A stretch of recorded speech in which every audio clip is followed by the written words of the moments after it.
Pirang lugar sa Bicol Region na apektaran kan rotational brownout kasudma ninhuli sa pagnipis kan kuryente basado sa abiso kan NGCP.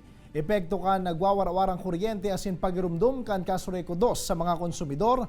Aramon ta sa pagtutok live ni Chris Novelo. Chris?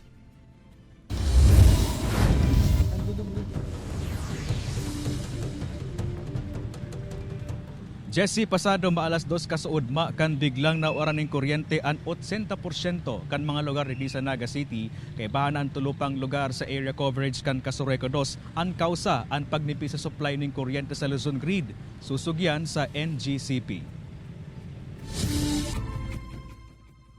Ninhuli sa manipis na supply ng kuryente kasuudma, napiritan ang pirang power distributor sa Luzon na magpautob ng rotational brownout. Pasado sa NGCP, uminabot sa 12,468,000 megawatts ang peak demand kasuudma, harayo sa 12,186 megawatts na kapasidad kan mga planta kun kaya isinakat sa red alert status ang Luzon Grid na nagresulta sa power outage sa pirang lugar sa Kabikolan, siring sa probinsya ng Albay asin sa Camarines Sur. Nagkaigwa po kita ng manual load dropping dahil may mga planta po na nagkaigwa ng emergency shutdown.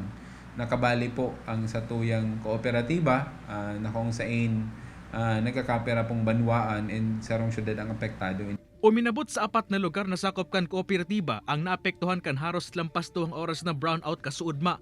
Apwera sa scheduled power interruptions, pirmi naman na naeksperiensyahan kan pirang lugar ang pawarang supply ng kuryente.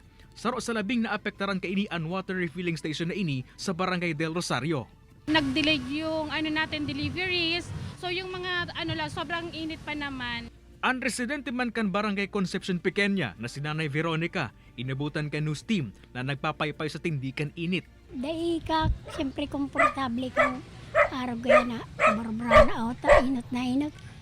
Isasabay pa mo niyan sa grabe pati mo niyan init baga. Sigun sa Casureco 2, lauman naman subuot ang mga siring na power interruptions urog pang mas halangkaw ang demand kan kuryente, ngunyan na tag-init, kaya pangapunan kan kooperatiba sa mga konsumidor na magtipid sa paggamit nin kuryente.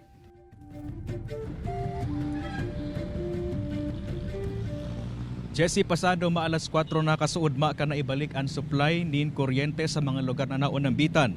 Mayo man subuot na magiginibo ang kooperatiba sa oras na mag-anunsyo ang NGCP nin red alert status nin hulita nilalooman na ang matinding demand sa paggamit nin kuryente lalo pangunyan na panahon nin tag-init.